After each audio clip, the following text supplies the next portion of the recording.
So, kain mo tayo guys. So, tikman na natin itong ulam natin guys na buko. So, ginisa ko guys na recipe na may halong Lucky 7, Carne Norte. So, tikman na natin guys. So, masarap siya guys.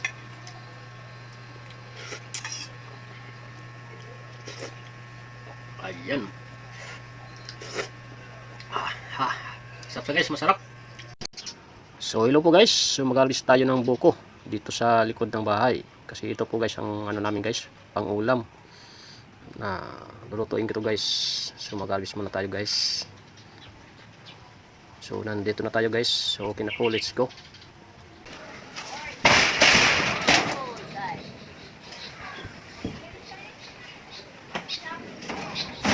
So hello guys, ito na po yung bukong pinag-harvest ko. Ayan. So ito po guys ang lutuin kong pang-ulam namin ngayong gabi guys. So ang luto nito guys ginisa. So okay na po guys. So ano natin, babalitan natin muna ito bago kunin ko ang laman guys. So okay po, let's go. So guys, ganito ang pagbabalat natin sa mano-mano. Gamit tayo ng itak. Ayan, ganito guys.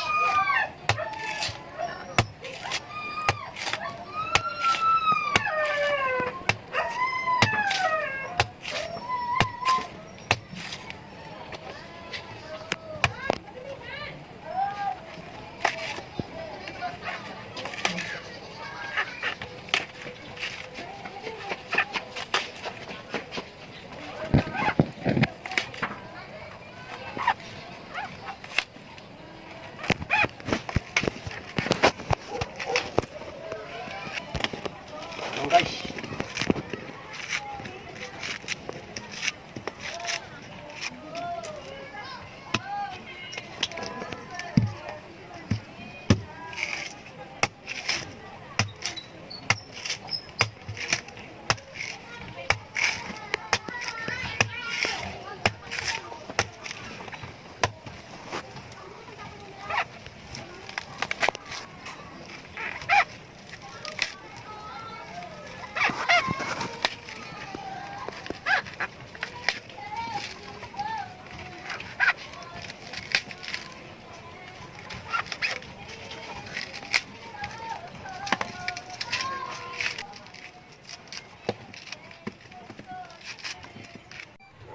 so guys, so biyakan natin itong buko. Ayan. Tapos ilagay natin yung sabaw dito guys.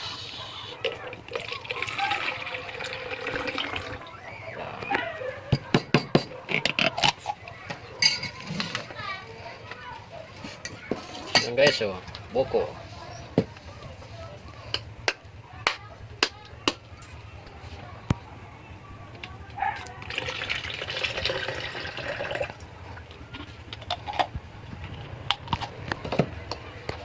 Guys, eksakto. Ayan. Eksaktong pang sabaw-sabaw guys. Lagi na siya.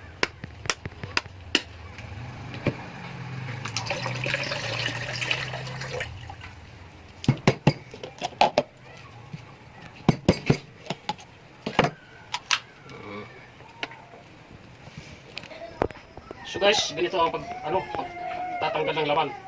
Ganito. So gamit tayo guys na kutsara. Yan, ganito guys, pagtatanggal ng laman.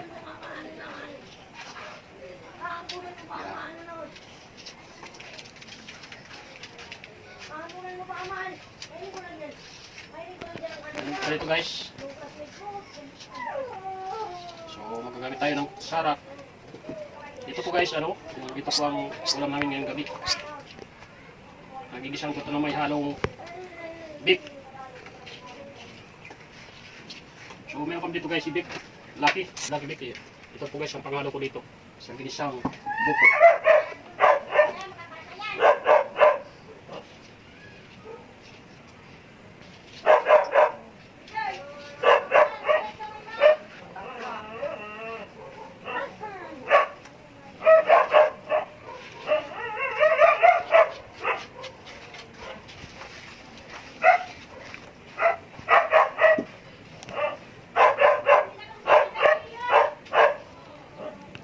Hello guys, this is my food, no buko and Lucky 7, Carne Norte, and Magic sarap. So, next, onion. Sibuyas. This is garlic. Bawang. With ginisa recipe. So, continue. This is already slice. This onion. Garlic. So, okay. So, already to continue cooking. So, okay, let's go. This is garlic, slice.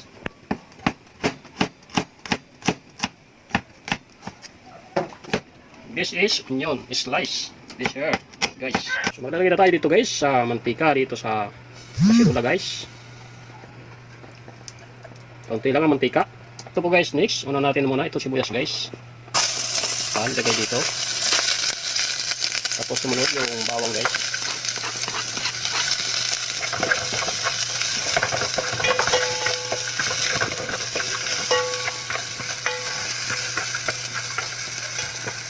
Ang purpose ko nito, guys, ito lang ano,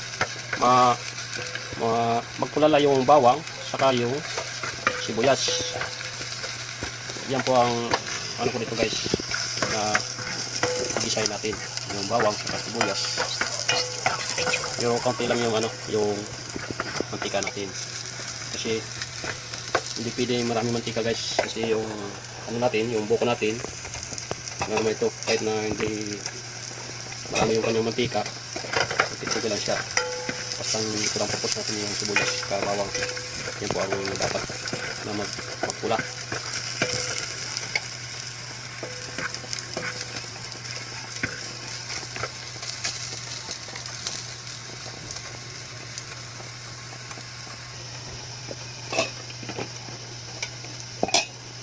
So, ito na po, guys, ano natin, yung Lucky 7 Carne Norte. So, ilagay natin dito sa may, kasi nagpula na, guys, ano natin, bawang saka yung sibuyas. So, ito, guys, yun natin gigisa nito.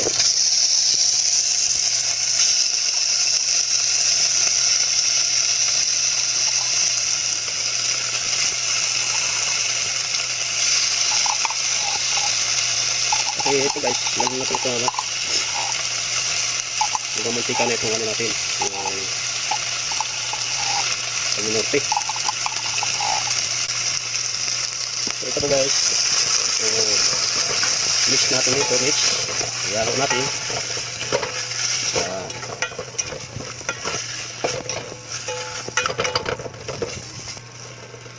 Sunod, guys, ito po ano natin, yung buko natin na buko ng nyug. So, ilagay natin dito, guys, sa kasirula. So, ito po, guys, kasama ito sa ano natin, pag-igisa saka yung beef. So, lupag natin para po mag-halo-halo na yung beef saka yung buko.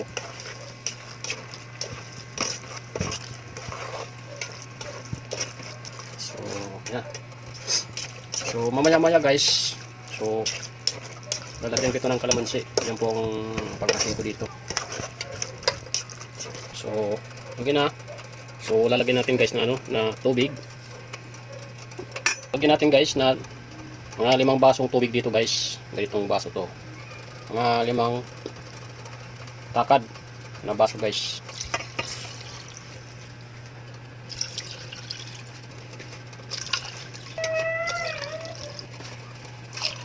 Okay na po, guys. So, lagay natin 5 basong tubig. So, luwagan natin. Yan.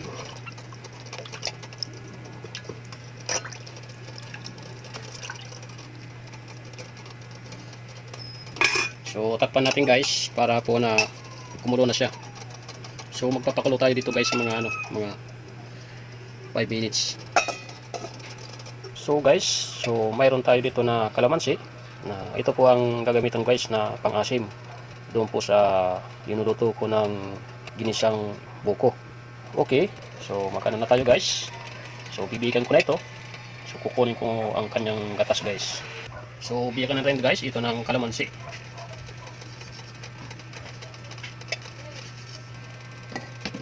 Tapos natin biyak. So nabiyak natin, guys. So kunin natin itong gatas niya. Lagay natin dito.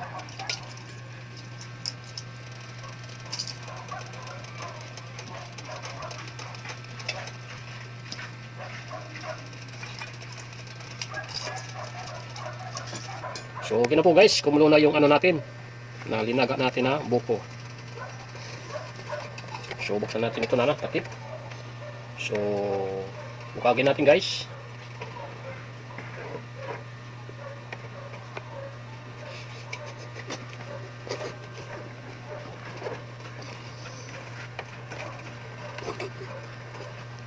So okay. So ilagay natin ito guys na ito ng ano natin, yung gatas na kalamansi. So ito na po guys, ano natin ilagay dito ang pang-asim natin guys. So, masama yung buto guys.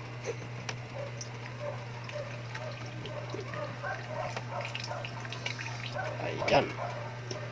So luwagan natin guys.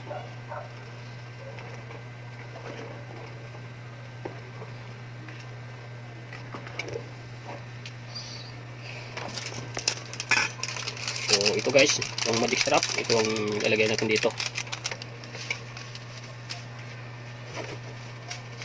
Ayan guys. So lagyan natin dito.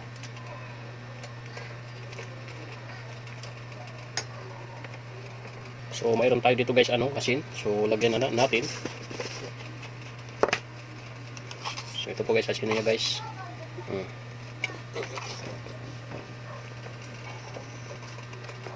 Hindi na ko video.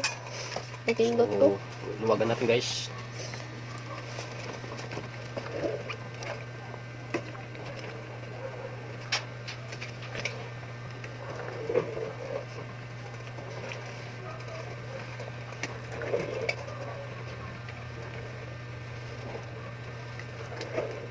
So okay na po guys. So napagyan natin na ihalo-halo na po. So tikman na natin guys kung tama sa timpla.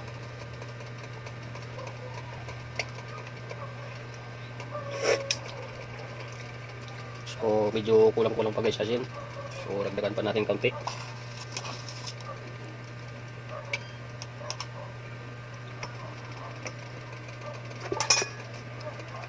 Ganun pag-upag para po yung asin niya guys, magkaano yung asin, matunaw agad. Saka magkalo-halo na guys yung lasa. So tingnan natin ulit guys. So okay na po guys. So masarap ang kanyang guys na lasa. So okay na to. So maritik na natin guys itong ano natin, luto natin.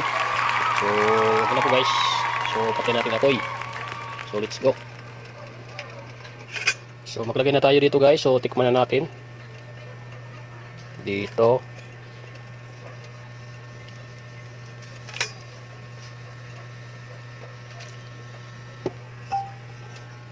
So takpan natin guys.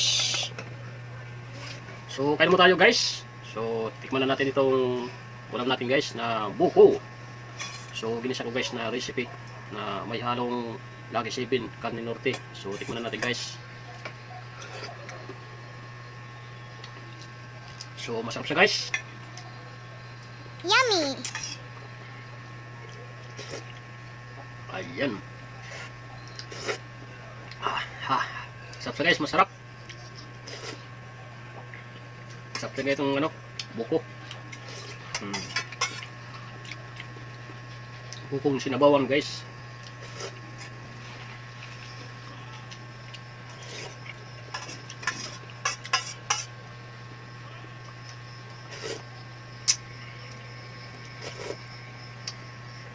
Ang tawag nito guys, ano na lang. So, ipangalan na natin dito sa may ano natin. Sa content natin, ano na lang, buko and Yaki 7 Karne Norte sinabawan recipe. Ayan. So yan po guys, ano natin, ipapangalan natin sa ano natin na content. Yung title niya guys, title. Masarap guys, masarap.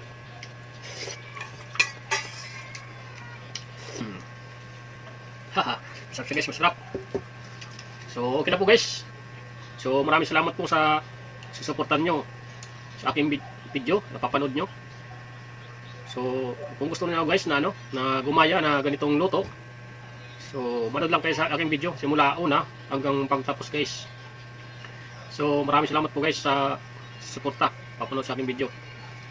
Bye bye, God bless.